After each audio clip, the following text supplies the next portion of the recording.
चलिए, तो अब हम एक बच्चों सेंट्रल हाइपोथायरायडिज्म, चाइल्डहुड हाइपोथायरायडिज्म, इसके साथ बाद हम पढ़ते हैं हाइपोथायरायडिज्म ड्यूरिंग प्रेगनेंसी। प्रेगनेंसी में क्या होता है, एक यंग लेडी और इसी रिपोर्ट के साथ हमारे पास आई, लो नॉर्मल T4 और 6.5 TSH, मतलब सब क्लिनिकल हाइपोथायरायडिज्म। आई क्यों? इनफर्टिलिटी के लिए। इनफर्टिलिटी के साथ आने पे इस महिला के साथ, इस युवती के साथ अब थायरोक्सिन में क्या किया जाए? पोलिंग आरंभ करिए। हम जब वो कंसीव कर लेगी तब थायरोक्सिन की बात करेंगे, या अभी 25, 50 या 100 माइक्रोग्राम आरंभ करें? तो यदि किसी युवती को सब क्लिनिकल हाइपोथायरायडिज्म है, उसको इनफर्टिलिटी है, तो उसमें हमें थायरोक्सिन आरंभ करनी है कि नहीं करनी है? नंबर 1। नंबर 2, करनी है तो कितनी डोज से करनी है, यह प्रश्न आता है। अधिकांश लोगों ने 25 माइक्रोग्राम पे ही क्लिक किया है और यह ठीक है, लेकिन कुछ लोगों ने 50 किया है। वो 50 वाले गलत नहीं, हमें वेट नहीं करना, नहीं, क्योंकि इनफर्टिलिटी फिर वो समय है जब थायरोक्सिन की थोड़ी डेफिशिएंसी भी हमारे बहुत सारे कामों में रुकावट डाल सकती है। तो इसमें हम वेट नहीं करेंगे, इसमें हम उस युवती को ट्रीट अवश्य करेंगे। बहुत सेंसिटिव केस है, रिक्वायरमेंट ज्यादा है, तो अगर आप 25 की जगह 50 दे रहे हो, यंग लेडी है, कोई दिक्कत नहीं आएगी, कंसीव कर लेगी, तो कंसीव करने के बाद आवश्यकता हमारी रहेगी, तो 55 दे, अगर 50 भी दे रहे हैं तो कोई आप उसके साथ इसमें गलत नहीं करते। अब इस दूसरे केस की बात करते हैं। इनफर्टिलिटी की है ये विधि, इसमें T4 ठीक है, नॉर्मल है, और इसमें TSH भी नॉर्मल है। अब किसी समझदार व्यक्ति ने, क्योंकि बड़ी बड़ी बातें करने वाले थोड़े ज्यादा समझदार होते हैं, उसने TPO एंटीबॉडी भी करा दी और TPO एंटीबॉडी पॉजिटिव। अब एंटी TPO एंटीबॉडी यदि किसी महिला की, इनफर्टिलिटी के साथ आने वाली महिला की TPO एंटीबॉडी पॉजिटिव और थायराइड फंक्शंस नॉर्मल है, अब हमें क्या करना चाहिए? थायरोक्सिन का कोई लाभ है कि नहीं है? हम उसको थायरोक्सिन दें 25, 50, 100 या ना दें? पोलिंग आरंभ करिए।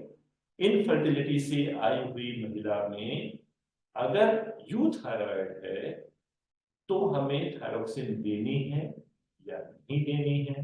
देनी है तो कितनी देनी है?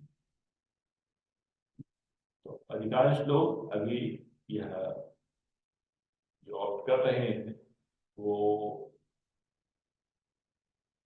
पहले वाले उत्तर को ही कर रहे हैं कि इसमें थायरोक्सिन थेरेपी का कोई लाभ नहीं, क्योंकि पेशेंट यूथायरॉयड है, और यह सही है।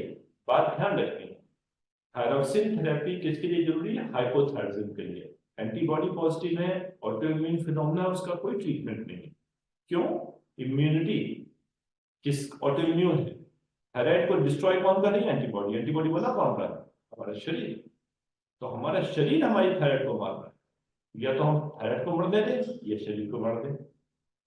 तो अब आप इसमें से सोचें, कई बार क्या होता है, लोग स्टेरॉइड्स यूज करने लग जाते हैं, इम्यूनोसप्रेसिव यूज करने लग जाते हैं, लेकिन उसके जो साइड इफेक्ट्स हैं वो काफी ज्यादा है, और इस ऑटोइम्यून प्रोसेस इतना सीरियस नहीं है ये कि हम उसको लॉन्ग टर्म स्टेरॉइड्स या इम्यूनोसप्रेसिव एजेंट्स दें।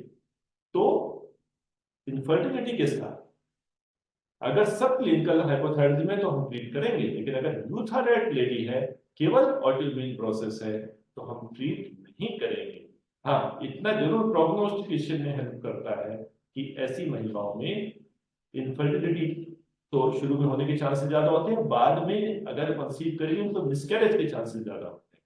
तो इनफर्टिलिटी भी ज्यादा होती है, मिसकैरेज का रेट भी ज्यादा होता है, लेकिन ट्रीटमेंट से लाभ मिलेगा नहीं मिलेगा यह संशय में है। इसके ऊपर कोई एक मत नहीं है, किसी भी स्टडी में यह नहीं दिखाया गया कि ऐसी महिलाओं को जब हम ट्रीटमेंट देते हैं तो उससे उनको लाभ होता है। अब इसके आगे की अवस्था आ गई, अब एक लेडी कंसीव कर गई, कंसेप्शन के बाद जब यह आएंगी तब लो नॉर्मल T4 और high TSH, mildly high TSH, सब क्लिनिकल हाइपोथायरायडिज्म प्रेगनेंसी में। अब क्या किया जाए? अगला पोल लॉन्च करिए। तो सब क्लिनिकल हाइपोथायराइडिज्म प्रेगनेंसी के समय हमें थायरॉक्सिन लेनी है कि नहीं लेनी? लेनी है तो 25, 50, 100 कितनी लेनी? प्रेगनेंसी में सब क्लिनिकल हाइपोथायराइडिज्म थायरॉक्सिन लेनी है, नहीं लेनी है? लेनी है तो 25, 50, 100 कितनी लेनी? अधिकांश लोग 25 और 50 पे ऑप्ट कर रहे हैं, और यह वो कंडीशन है जहां पे मां और शिशु दोनों को प्रभावित करेगी। प्रेगनेंसी में थायरॉक्सिन की मेटाबॉलिज्म बढ़ जाती है, थायरॉक्सिन की रिक्वायरमेंट बढ़ जाती है। तो नॉर्मल महिला से, एक नॉन प्रेग्नेंट महिला से जैसे ही कोई प्रेग्नेंट होती है तो 30% तक उसकी रिक्वायरमेंट बढ़ जाती है। तो हमें नॉर्मल से ज्यादा दवा की आवश्यकता है। तो प्रेगनेंसी में हम अगर इनफर्टिलिटी के समय हम इसको 25 दे रहे थे, तो प्रेगनेंसी में हम इनको थोड़ी अधिक डोज और 50 माइक्रोग्राम देंगे। अब आगे बढ़ते हैं। ये महिला 50 माइक्रोग्राम लेते हुए अब बिफोर प्रेगनेंसी तो इनकी ये स्थिति थी कि ये वाली महिला से मतलब है मेरा एक महिला जो कि कंसीव करने के पहले से थायरॉक्सिन ले रही थी, ये वाली नहीं, पहले से थायरॉक्सिन ले रही थी, और उनके ऊपर उनका T4 मिड नॉर्मल था, TSH नॉर्मल। अब जब वो कंसीव कर लिया उन्होंने, फिर दिखाने आई, हमने टेस्ट किया तो देखा T4 ज्यादा है और TSH कम है। प्रेगनेंसी के पहले 50 माइक्रोग्राम लेते हुए और प्रेगनेंसी के बाद 50 माइक्रोग्राम लेते हुए, ये हमारी वैल्यूज है। वो लॉन्च करिए। अब इस महिला में हमें क्या करना चाहिए? प्रेगनेंसी एक ऐसी चीज है, हमारे साथ जुड़े हुए कुछ जो हमारे मित्र हैं उनमें से एक दो ऐसे पेशेंट्स कहते हैं कि डॉक्टर साहब आप ट्रीट करो, हम आपके पास रेफर कर रहे हैं। अच्छा, जो मेरे पास कहता है हम आपको रेफर कर रहे हैं, हम कहते हैं ना, फिर अगर आप हमको रेफर ही करना है तो आपको ये सब कराने का लाभ क्या होगा? मुझे आपके साथ सेशन करना है, इसलिए नहीं कि मैं आपसे रेफरल दूं, इसलिए कि हम आपको एम्पावर करें कि आप कर सकें। तो बात यह आई कि हम प्रेगनेंसी हाइपोथायराइडिज्म में, जैसे बात हुई सेंट्रल हाइपोथायराइडिज्म में आप हाथ मत लगाइए, चाइल्डहुड नियोनेटल हाइपोथायराइडिज्म में आप हाथ मत लगाइए। हम प्रेगनेंसी में भी कहेंगे आप जब तक उसमें बहुत कंफर्म नहीं है और बहुत अच्छे अपने आप को पालन करते ही समझते हैं, आप हाथ मत लगाइए। लेकिन अब यहां मैं आपसे क्या कहूं, आप साथ में हमारे मिल गए हैं तब हम लोग ट्रीट कर लेते हैं, क्यों नहीं करते? और ये काम करना है, सेंसिटिव है आपको। जब तक आप इसमें एक्सपर्ट नहीं तब तक आप स्वयं मत करिए, अंडर गाइडेंस करिए। अब इस लेडी में क्या हुआ, हमने 50 ले रही थी, ये रिपोर्ट आई, तो हम उसकी डोज कम कर दें, हम उनकी 12.5 से कम करें, 25 से कम करें, या बढ़ा दें 12.5 या बढ़ा दें 25। और इसमें अधिकांश लोगों ने कहा है हम 12.5 कम कर दें। और इसी कारण से मैं कहता हूं कि आप बिना सुपरविजन के हाथ नहीं लगाए, क्योंकि यह सेंसिटिव परिस्थितियां, यहां हम जो करेंगे उसके इफेक्ट्स बहुत गड़बड़ हो। हम सोच रहे हैं यहाँ पे हमारा TSH कम हो गया, T4 बढ़ गया, हमें डोज कम करनी है, नहीं करनी है, क्योंकि प्रेगनेंसी होते ही मां की रिक्वायरमेंट बढ़ गई। प्रेगनेंसी होते ही ईस्ट्रोजन इतना हाई लेवल हुआ, वो टोटल T4 की वैल्यू बढ़ा देता है, तो टोटल T4 नॉर्मली बढ़ जाता है। प्रेगनेंसी होते ही जो प्लेसेंटा से HCG ह्यूमन कोरियोनिक निकलता है, वो TSH को दबा देता है, तो TSH दब गया, तो ये तो नॉर्मल रिस्पॉन्स है प्रेगनेंसी का। तो यह नॉर्मल रिस्पॉन्स है प्रेगनेंसी का, जिसको देखने पे हम डोज कम कर देते हैं। नहीं करना, बिल्कुल नहीं करना। इसीलिए मैं कहता हूं कि प्रेगनेंसी में हमारी और गायनेकोलॉजिस्ट की टसल चलती है। क्या चलती है? हम कह रहे हैं डोज बढ़ाओ, गायनेकोलॉजिस्ट कहते हैं नहीं, क्यों डोज बढ़ा दी, ये तो पहले से गड़बड़ हो रहा है, डोज कम करो।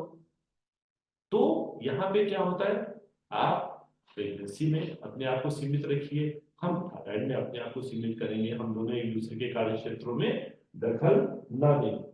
इस समय हमको डोज बढ़ानी है, क्योंकि प्रेग्नेंट होते ही माँ की रिक्वायरमेंट बढ़ गई, और माँ की थायरॉक्सिन तो थायराइड ग्लैंड तो उसी के लिए नहीं बना पा रही है, अब बच्चे के लिए क्या बनाएंगी वो?